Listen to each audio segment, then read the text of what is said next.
it's Lance. And Sam. And we are Love to Hate, back again with a review video, a little bit different this time. Today we're looking at Saints and Scoundrels from GCRS Games, along with the Surly Suspects expansion. This is a game that is available on thegamecrafter.com, and you can buy it right now and try this out.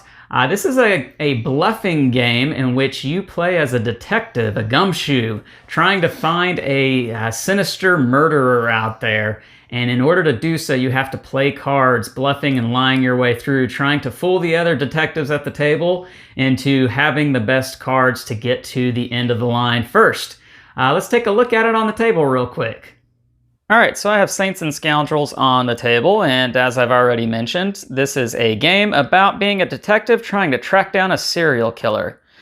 Now, what you're going to be doing in this game, you're going to be trying to move your pawn down this line as fast as you can to hopefully be the first person to reach the end. And thematically what that means is you've tracked down who the killer is and you're ready to make an arrest. Now, just because you're the first player to get down here does not automatically mean you are the winner, though, as we will find out here in a second.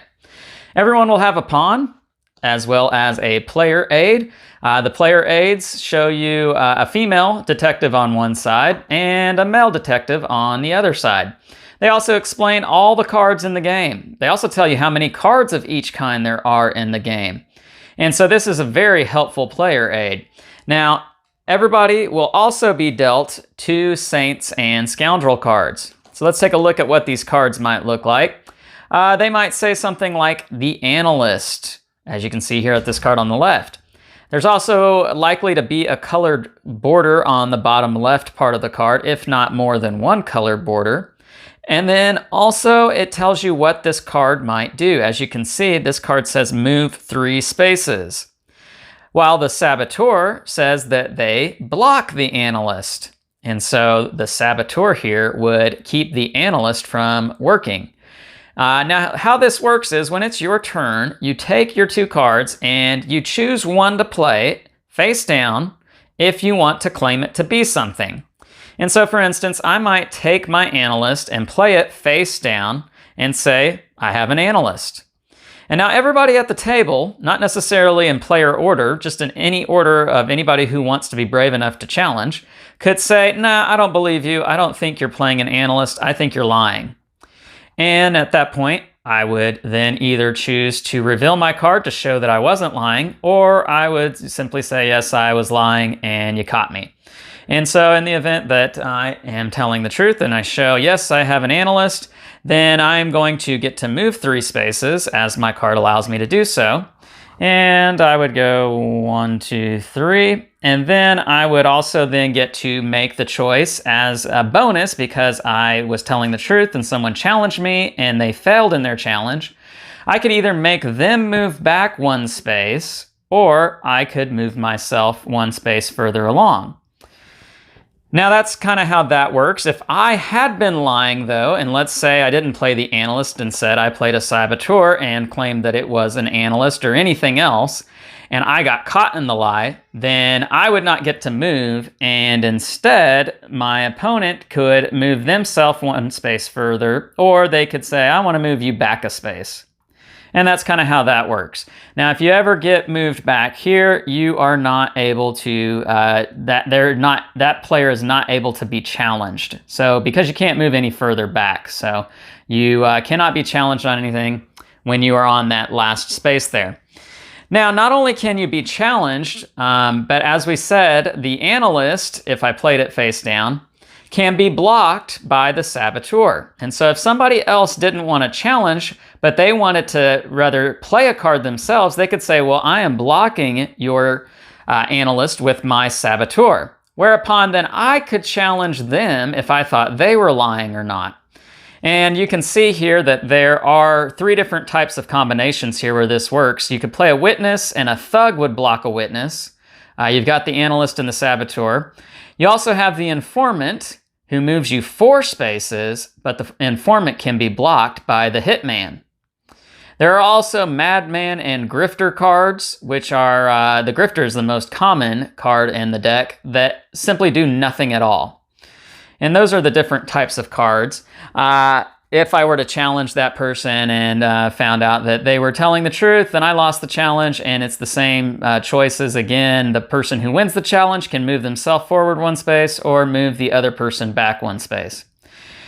You can also just simply discard a card face up. If I discard a card face up, no one can challenge me or anything, and all I do is move 1 space forward.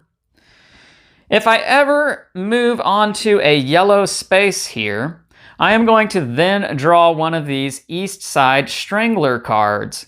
These East Side Strangler cards are either going to let me do an immediate action, such as move 2 and then choose any one opponent.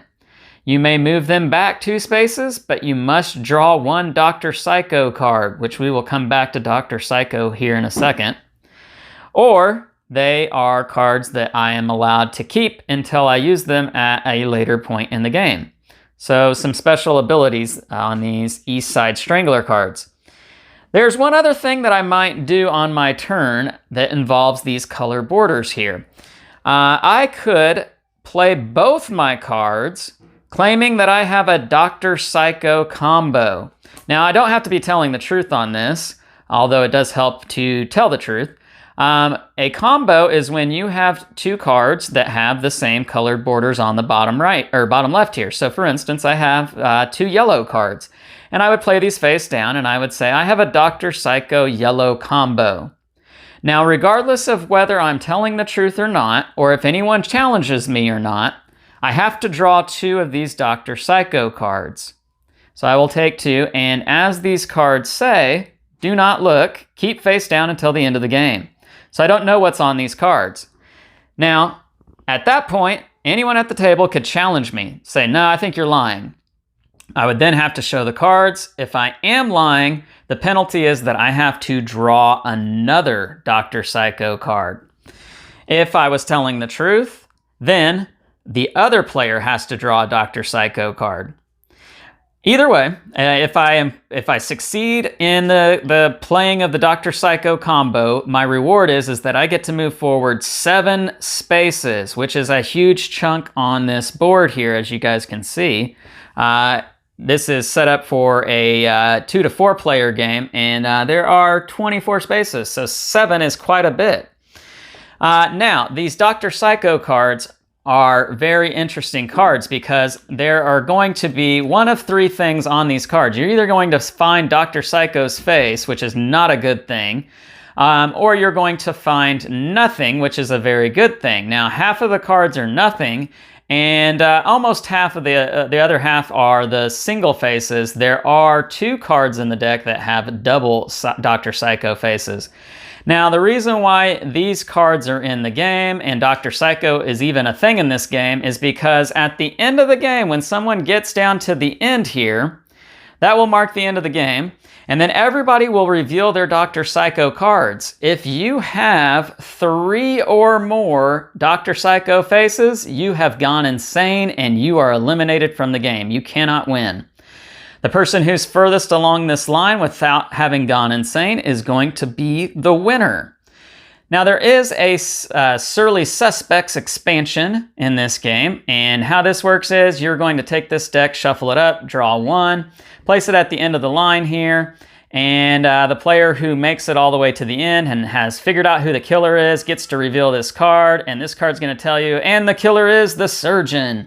And then there's going to be some sort of special something that happens at the end of the game that generally involves the Dr. Xyko cards, and usually the person who reveals the killer is going to get an added benefit trying to get rid of some of their Dr. Xyko cards. And that's pretty much it. If you are the person who makes it furthest down the line without going insane, then you are the winner of Saints and Scoundrels. All right, let's go back up top. All right, we're back, and now we're going to share our thoughts on Saints and Scoundrels. Sam, what did you think about this game? It's quick, it's short, light. What do you think? Well, it says on the back that it markets itself as a beer and pretzel game, and I would definitely agree with that. It's a good, I wouldn't say party game because it's not that genre, but it's an easy, light game. It's fun to play with a lot of people. I personally really like it's about reading people. And I'm not sure if this is a good thing, but I'm good at lying. She is. So it was an enjoyable game for me and pretty easy to learn as well. Yeah, this definitely isn't a game that is about strategy per se, as you might find in a lot of games. But this is more about reading the people at the table that you're with. So it's fun to have a mix of husband, wife, close friends, right. But then, throw in, stranger off complete the street. strangers, yeah. No, this is a very fun, relaxed, laid-back game that you can play in, the box says 20 to 30 minutes, and I think 20 minutes is about right. Yeah. It's a lot of fun just trying to pick up on whether or not you think that person across the table is lying about the cards they're playing or telling the truth. It definitely has a Sheriff of Nottingham vibe to it. Bluffing, playing cards that you may or may not have. But I think the theme is really cool in this game. It's got a Silence of the Lambs theme, which is one of my favorite horror movies out there. I know, Sam, you're not a big horror fan out there. I liked it with this game. Yeah. It was fun. Yeah. Trying to track down the serial killer without going insane. What did you think about that, Sam, when you could play 2 cards of the same color, saying that you're going to go talk to Dr. Xyko and get down the line a lot quicker, but risk going insane? What did you think about that mechanic? I don't think I played that card very often. I think you and Jim probably did more. I think y'all are more risk takers, and I played it pretty easy, but then I played it pretty more hardcore with the lying. Yeah, so this game does give you the choice to play risky if you want to push your luck, and I really love push your luck elements in games, and this game has that because you can press your luck in trying to go down the line as fast as you can, but you might go crazy, you might go insane. I think that's so cool. That's such an awesome thematic tie-in using that push your luck mechanic. But like you said, Sam, that's not the only strategy to have in this game. You can definitely bluff your way through it. You can just play honest in this game too. That's the other thing. You can do whatever you want. I mean, as the game is called Saints and Scoundrels, you can be a saint or you can be a scoundrel. Yeah, I think that's so cool. This game really uses the theme really well in the mechanics that it uses. Now, that being said, this isn't a game for everybody. If you're playing with some people who really might have a moral problem with lying. We don't have those friends. Then this probably wouldn't be the game for you, as is the case with most bluffing games. That's just something that comes with that mechanic. And it's probably not. You have to have someone that understands. Like, our children would not be good to play this with. Right. You can read them too and the box does say 13 years and older. Yeah, and I would agree with I think that. that's probably about right. The other thing too is the theme of the game. I mean, there's nothing sinister or dark about being a detective, but there is kind of that we're tracking down a serial killer, and with the Surly Suspects expansion added to it, you kind of get a little bit of a backstory of that serial killer. You know a little bit more what's going on there, and so that can be something that might not mix with the right crowd. But for the most part, this game is fantastic. I really enjoyed it. Sam, on a scale of 1 to 10, what would you give Saints and Scoundrels? Love to hate. I think I'd give it a 7.5. Okay. Yeah. Solid score. Like I said, I really enjoy this. This is going to be one that I think I'm going to break out when we can start having big get-togethers again and having people over on a regular basis. I really like bluffing games, and this game does it perfectly. So I'm going to give this game an 8.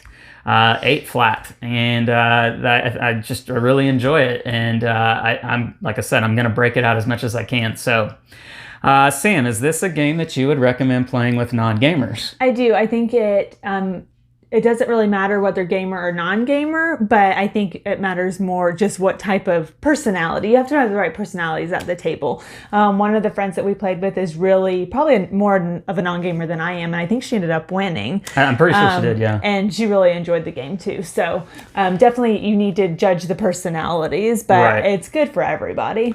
Yeah, if it mixes well with the personalities that you have at the table, I think this is a perfect game to play with non-gamers, simply because of the fact that it is a game, don't get me wrong, but it's more of an experiment and an experience too, and just seeing what you can get away with in some ways, you know?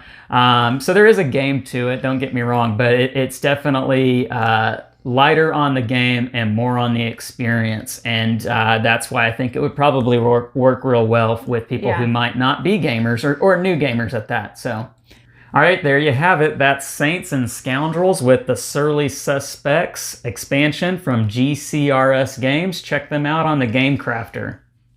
If you like this video, make sure to push the thumbs up button. And if you want to get reminders of when we're putting out new videos, push the bell. We're putting out videos about a couple times a week usually. 3 or 4 times, actually, yeah. Make sure to subscribe and share it with your friends. All right, there you have it. I'm Lance. I'm Sam. And we are Love to Hate. We'll catch you next time.